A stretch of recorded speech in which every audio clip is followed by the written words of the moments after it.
మొత్తం 222 స్థానాలకు సంబంధించి 221 స్థానాల్లో ట్రెండ్స్ రిలీజ్ అవుతున్న పరిస్థితి. ప్రస్తుతం బీజేపీ చూసుకుంటే కనుక 107 స్థానాల్లో అక్కడ బీజేపీ అభ్యర్థులు ఆధిక్యం కనబరుస్తూ ఉన్నారు. కాంగ్రెస్ మునుపటి కంటే తక్కువ సంఖ్య తగ్గిపోయింది. ప్రస్తుతం 67 స్థానాల్లో కాంగ్రెస్ అభ్యర్థులు ఆధిక్యంలో కొనసాగుతున్నారు. అలాగే జేడీఎస్ కి సంబంధించి అనూహ్యంగా జేడీఎస్ అభ్యర్థులు 45 స్థానాల్లో ఆధిక్యంలో కొనసాగుతున్నారు. ఇంతకు ముందు మనం చూసాం జేడీఎస్ దాదాపు 30 స్థానాల్లోనే ఆధిక్యం కనబర్చింది. అనూహ్యంగా కాంగ్రెస్ ఎక్కడైతే ఆధిక్యంలో ఉందో ఆయా స్థానాల్లో ప్రస్తుతం జేడీఎస్ అభ్యర్థులు ఆధిక్యంలో కొనసాగుతున్న పరిస్థితి. అలాగే ఇతరులు 2 స్థానాల్లో ఆధిక్యంలో కొనసాగుతున్న పరిస్థితి. రఘునందన్ గారు మొత్తానికి 107 స్థానాలకు ప్రస్తుతం అక్కడ బీజేపీ అభ్యర్థులు ఆధిక్యంలో కొనసాగుతున్న పరిస్థితి. రైట్, ప్రభావిత అంశాల గురించి మాట్లాడుకుంటే ఇందాక కాంగ్రెస్ వాళ్ళు చెప్పినట్టుగాని లేకపోతే ఇతర ప్రతిపక్షాలు చెప్తున్నట్టుగా కానీ బీ ఫార్ములా ఏదైతే ఉందో బీజేపీకి సంబంధించి బీ ఫార్ములా అత్యద్భుతంగా ప్రభావం చూపించబోతోంది అని నాదొక విజ్ఞప్తి సార్. మీడియా సంస్థల యజమానులకు కానీ యాంకరింగ్ చేసే మిత్రులకు కానీ వ్యక్తిగత అభిప్రాయాన్ని దయించి ప్రజల అభిప్రాయాలుగా రుద్దకండి. ఇది వ్యక్తిగత అభిప్రాయం ఎందుకు అనుకుంటున్నారు? కాంగ్రెస్ లీడర్స్ మాట్లాడలేదా, లేకపోతే ఇతర పార్టీల వాళ్ళు మాట్లాడలేదా, లేకపోతే అక్కడున్న కర్ణాటకకి సంబంధించి రాజకీయ నాయకులు మాట్లాడలేదా? ఇప్పుడు మీరు ఫిక్స్ చేసిన ఎజెండా విఫలమైంది.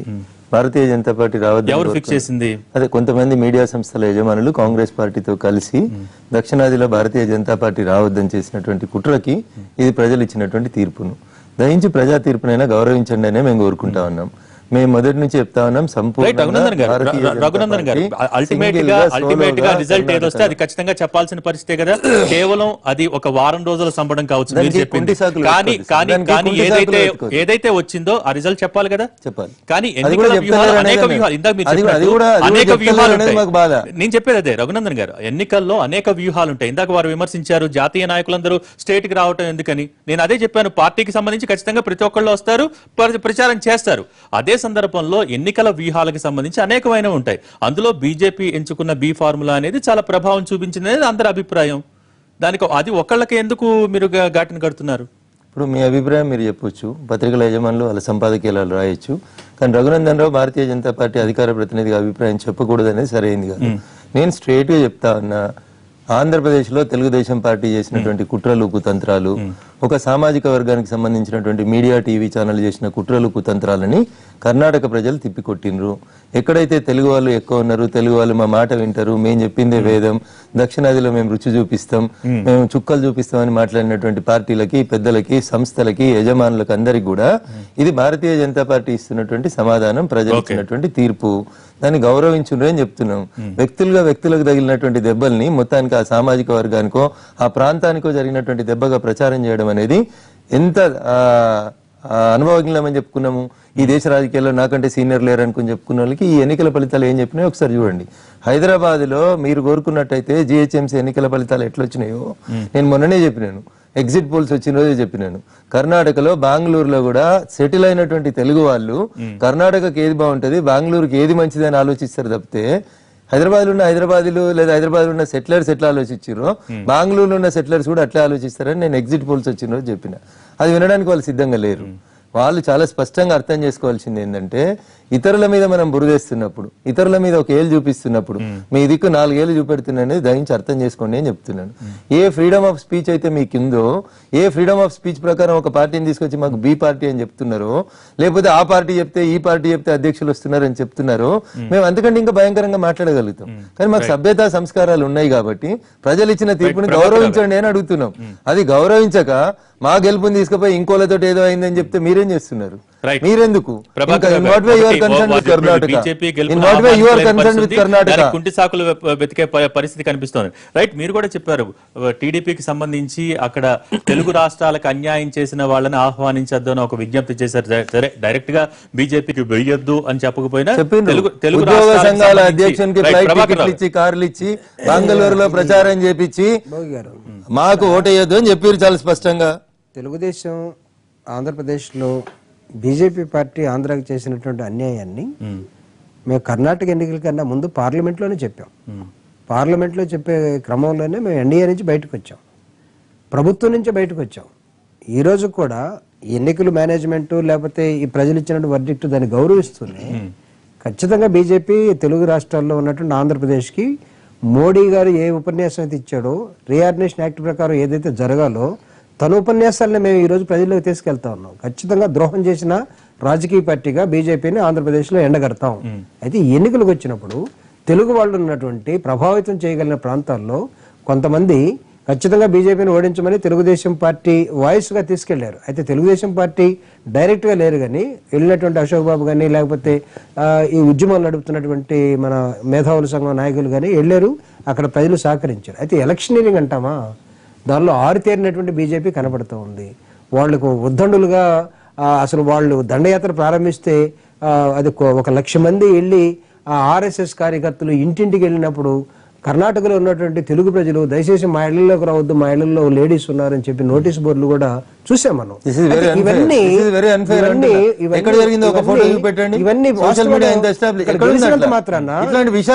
గెలిచినంత మాత్రాన ఇవన్నీ వాస్తవాలు కాకుండా పోవు. గెలిచిన తర్వాత ఏముంటది?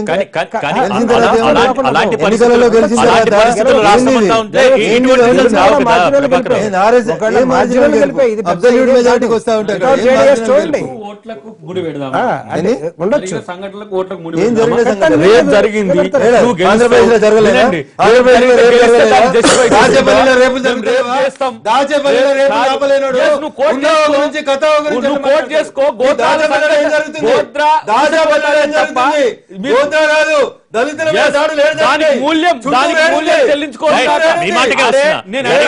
జరిగిన సంఘటనకి ఎలక్షన్స్ కి ముడిపెడతారంటే ఒక ప్రాంతంలో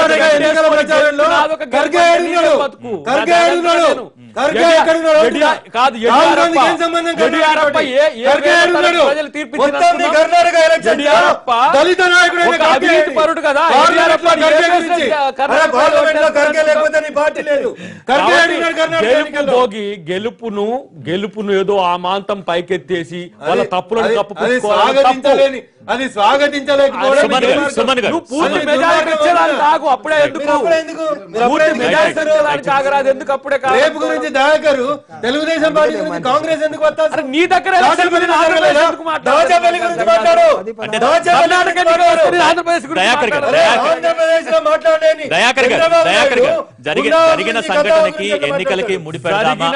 జరిగిన సంఘటనకి ఎన్నికలకి ముడిపెడదామా అంటే ఎంతవరకు కరెక్ట్? అది కేవలం ఒక చోట జరిగింది.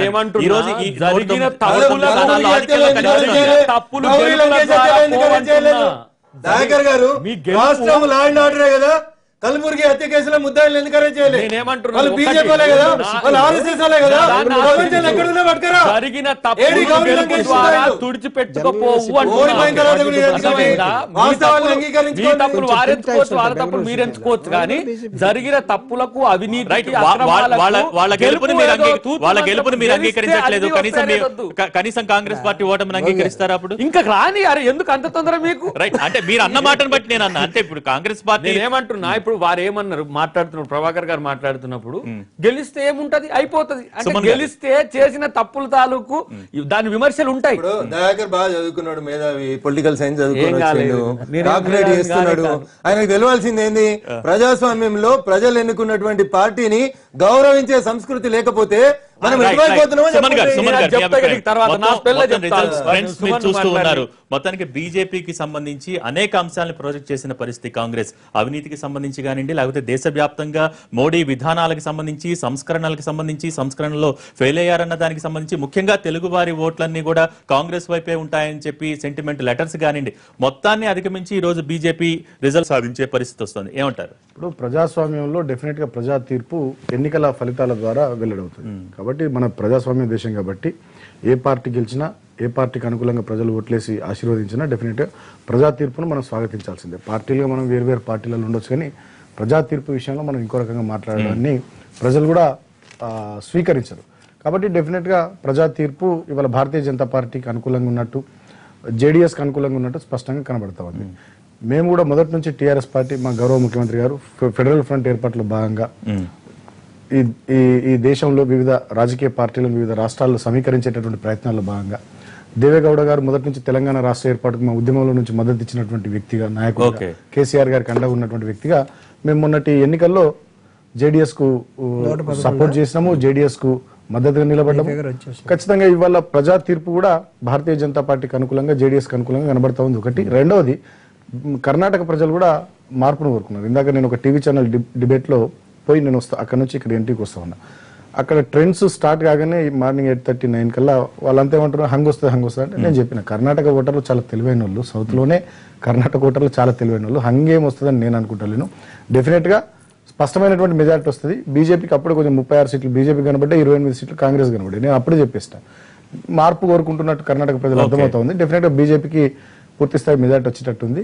సో ప్రజా తీర్పును అందరం గౌరవించాల్సిందే నెంబర్ 1. నెంబర్ 2, సరే రాజకీయ పార్టీలు అన్నాక ఖచ్చితంగా గెలిపే లక్ష్యంగా పనిచేస్తాయి. ఆ క్రమంలో ఎన్నికల మేనిఫెస్టోలో మేము మీరు మాకు అవకాశం ఇచ్చి మమ్మల్ని అధికారంలోకి తెస్తే మేము ఈ పనులు చేస్తామని కంప్లీట్ చేయండి. మేనిఫెస్టోలు పెట్టుకుని మీరు మాకు అధికారం ఇచ్చి ఆశీర్వదిస్తే ఈ పనులు చేస్తామని చెప్పి రాజకీయ పార్టీలు ఎన్నికల సందర్భంలో ముందుకు పోతాయి. భారతీయ జనతా పార్టీ పెట్టుకున్నటువంటి మేనిఫెస్టో కూడా చాలా ప్రజాకర్షణీయంగా ఉంది. రైతు రుణాలు మాఫీ చేస్తామని చెప్పినారు, ఇక్కడ ఉండే కళ్యాణ లక్ష్మి లాంటి స్కీమ్ మేము ఇంప్లిమెంట్ చేస్తామని చెప్పినారు, ఇక్కడ ఉన్నటువంటి టీ హబ్ లాంటి స్కీమ్ అక్కడ పెడతామని చెప్పినారు, ఇంకా అనేక రకాలైనటువంటి వెల్ఫేర్ యాక్టివిటీ మేము చేస్తామని చెప్పినారు. సో మోర్ ఓవర్ దళితులు ఈ దేశంలో ఎక్కువ శాతం ఉన్నటువంటి రాష్ట్రాల్లో కర్ణాటక కూడా ఒకటి, 28% పైగా దళిత వర్గాలు ఉన్నారు. సో ఈ మధ్య కాలంలో దళితులపై దేశవ్యాప్తంగా కొంత ఏదైతే అణచివేత కనబడ్డదో దాని విషయంలో ముఖ్యంగా SC/ST అట్రాసిటీ యాక్ట్ డైల్యూషన్ విషయంలో ఒక సుప్రీంకోర్టు వర్డిక్ట్ ఒక కామెంట్ వస్తే దాని విషయంలో కేంద్ర ప్రభుత్వం కూడా ఇమీడియట్ కొంత చొరవ తీసుకొని దాని విషయంలో ఆర్డినెన్స్ తీసుకొచ్చే ప్రయత్నం కానీ ఇప్పుడు వచ్చే సమావేశాల్లో 9th షెడ్యూల్లోనే దీన్ని పొందుపరిచేటటువంటి ప్రయత్నాలు అవన్నీ కూడా దళితుల్లో కొంత నేను అనుకోవడం ఏంటంటే బీజేపీ వైపు మొగ్గు కనబడడానికి కారణమైందని చెప్పి నేను భావిస్తా ఉన్నా. ఇంకొకటి కూడా స్పష్టంగా కర్ణాటక ప్రజలు మార్పు కోరుకున్నట్టుగా కనబడతా ఉంది. దాదాపు రామకృష్ణ హెగ్డే గారి తర్వాత నాకు తెలిసినంత వరకు ఇప్పటిదాకా రెండోసారి సీఎం అయింది ఎవరు లేరు. సో ఒక మార్పును కర్ణాటక ప్రజలు కోరుకున్నట్టుగా నేను భావిస్తా ఉన్నా. ఏదేమైనప్పటికీ ఇది భారతీయ జనతా పార్టీకి చాలా కలిసి వచ్చే అంశం. ఎందుకంటే వెస్ట్ ఇండియాలో మొన్నటిసారి వాళ్ళు గుజరాత్లో గెలిచినారు. సో యాంటీ ఇన్కమెన్సీ తట్టుకుని ఒక 4-5 సార్లు తట్టుకుని గెలవడం ఆషమాషి విషయం కదా. నెంబర్ 1. నెంబర్ 2, ఈస్ట్ ఇండియాకి వచ్చేసరికి మన త్రిపురలో వాళ్ళు గెలిచినారు. సో ఇప్పుడు సౌత్ ఇండియాలో ఈ కర్ణాటక గెలుపు అనేది రేపు రాబోయే రాజస్థాన్, ఛత్తీస్గఢ్, మధ్యప్రదేశ్ ఎన్నికల్లో డెఫినెట్ గా భారతీయ జనతా పార్టీకి పెద్ద ఆక్సిజన్ ఇచ్చింది. అంతేకాకుండా ఆఫ్టర్ డిమానిటైజేషన్, GST, ఈ మధ్య కాలంలో జరిగినటువంటి పురాణాపూల్, మిగతా గోరఖ్పూర్ ఉప ఎన్నికల్లో బీజేపీకి వచ్చినటువంటి చేదు ఫలితాలు, వాటన్నిటి రీత్యా ఇక్కడ ఆంధ్రప్రదేశ్ లో వాళ్ళ మిత్రపక్షమైనటువంటి తెలుగుదేశం పార్టీ వెళ్ళిపోవడం, ఈ అన్ని రకాల పర్యవసనాలు, పరిణామాల తదనంతరం కర్ణాటకలో వస్తున్నటువంటి రిజల్ట్, కర్ణాటకలో వస్తున్నటువంటి ఫలితాలు డెఫినెట్ గా భారతీయ జనతా పార్టీకి ఆక్సిజన్ ఇచ్చినట్టు. మరొకసారి మోడీ, అమిత్ షా యొక్క ఆ జోడికి ఖచ్చితంగా భారతీయ జనతా పార్టీగా దేశవ్యాప్తంగా కూడా కొంత పేరు వచ్చేటటువంటి ఆస్కారం.